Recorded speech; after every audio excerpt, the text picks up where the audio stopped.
Victim coming out, victim coming out. The fire ground is dynamic. Priorities can change by the second.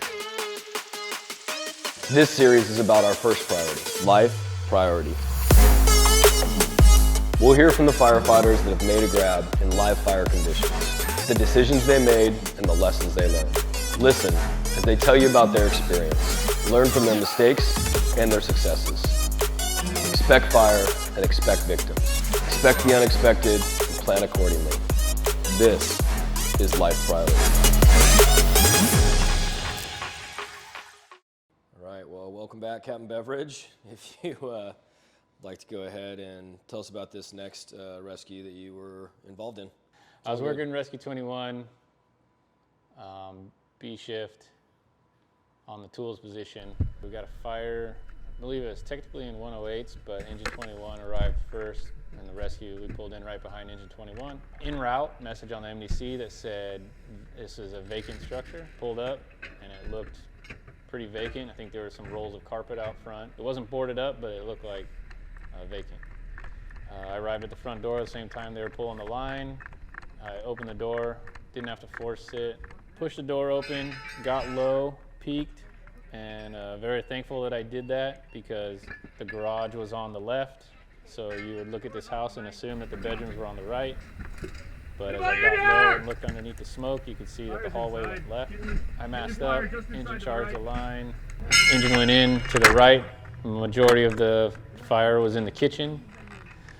And I went left down the hall. I saw my engineer Fitz come up behind me right when I was going in, and I said, hey, I'm going left. So I went in, went left, found one bedroom, searched the bedroom, came out, went down the hall, found the next bedroom on the left, and I kicked something with my foot that felt like a duffel bag or something.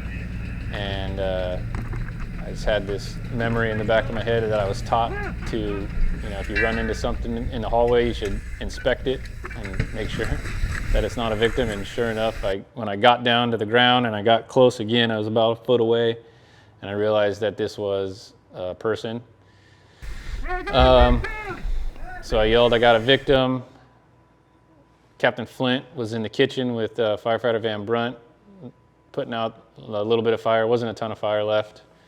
And they both heard me. Captain Flint got on the radio and let the IC know what was going on. Van Brunt came down the hall, found me. He didn't even believe it was a victim at first. He was face down. I rolled him over. I grabbed him by his wrists. Van Brunt grabbed him by his ankles, and we just went back out the front door. He was in the hallway basically, so it wasn't behind a door or anything like that. We just dragged him out to the front yard. Since Flint had notified IC what was going on, the medic was like right there at the front door with the gurney.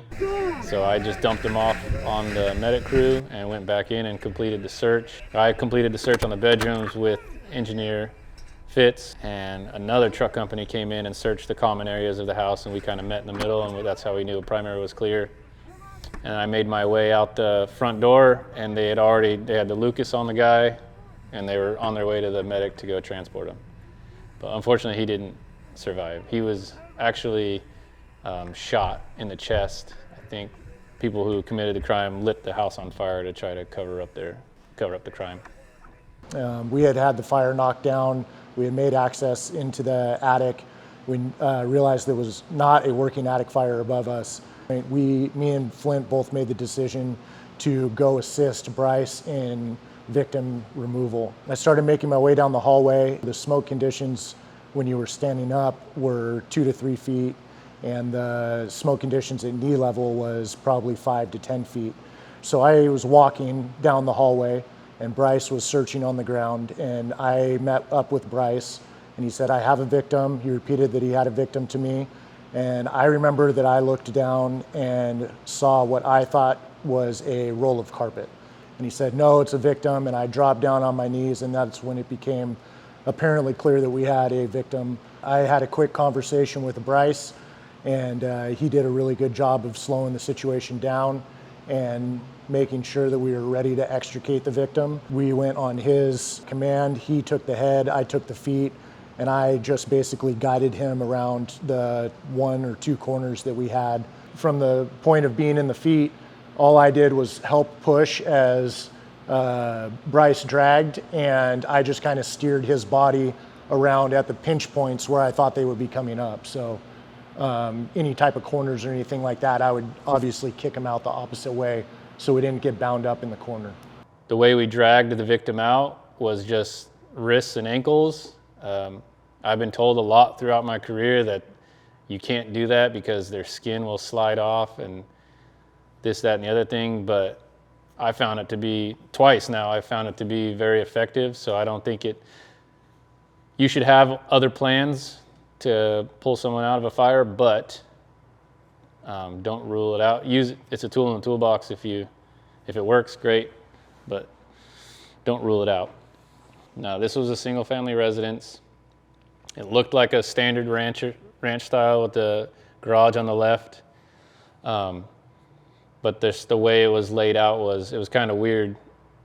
The bedrooms were also on the left behind the garage, so there was a man door that went from the garage into the first bedroom, and then you go down the hall and there was another bedroom and another bedroom, a master bath. So you walk through the alpha side, you're in the entryway, it goes back to a living room, and it's an older style building, so everything's very segregated. So there's actually a doorway that you need to walk through instead of it just being open. Oh, okay. There's a kitchen off to your right that's also enclosed with an open doorway, no door attached to it.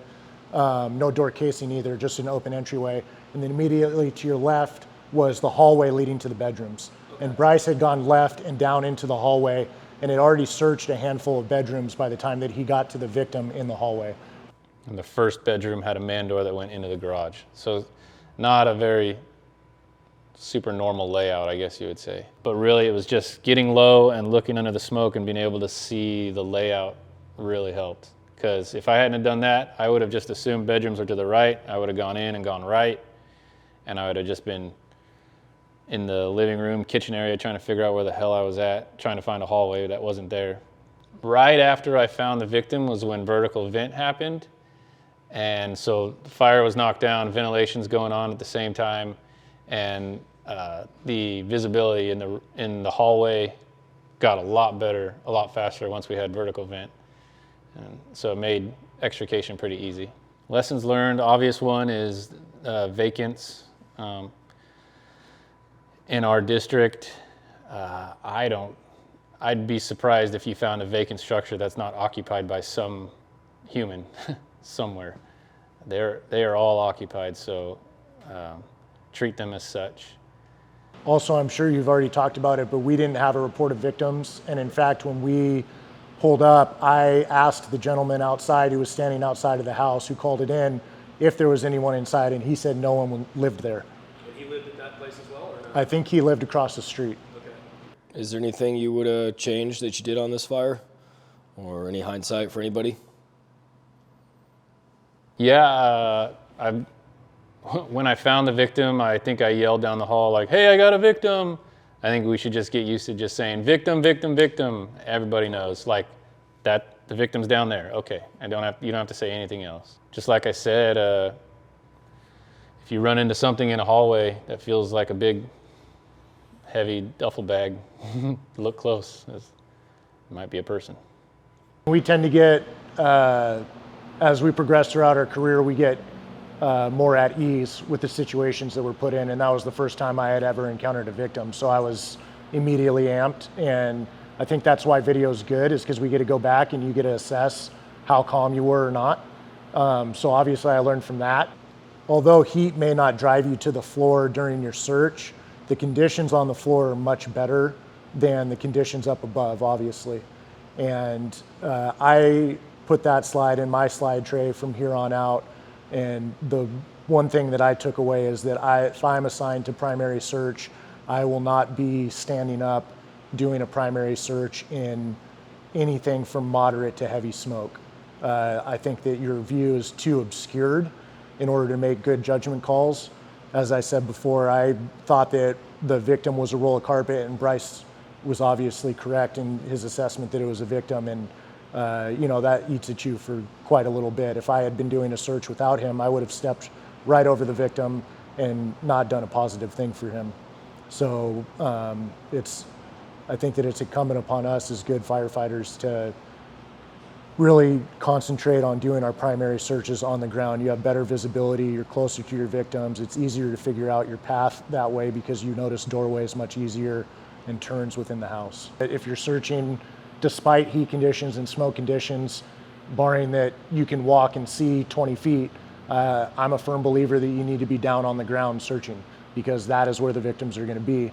You know, if that would have been a viable victim who didn't make it and I had stepped over them, I'm sure just like anyone else in the department, I wouldn't be able to sit with that very well for quite a while. Fire service is about tradition. One of our traditions is about passing on our experiences and our lessons learned. When we do this, the story doesn't focus on the individual, but the team and the outcome. These lessons are shared so that you can better serve the public and your fellow firefighters. If you have a rescue and you're hesitant to tell your story, remember, the lessons you share may help save someone else's life or your own. Share your story by contacting us at lifepriority@metrofire.ca.gov.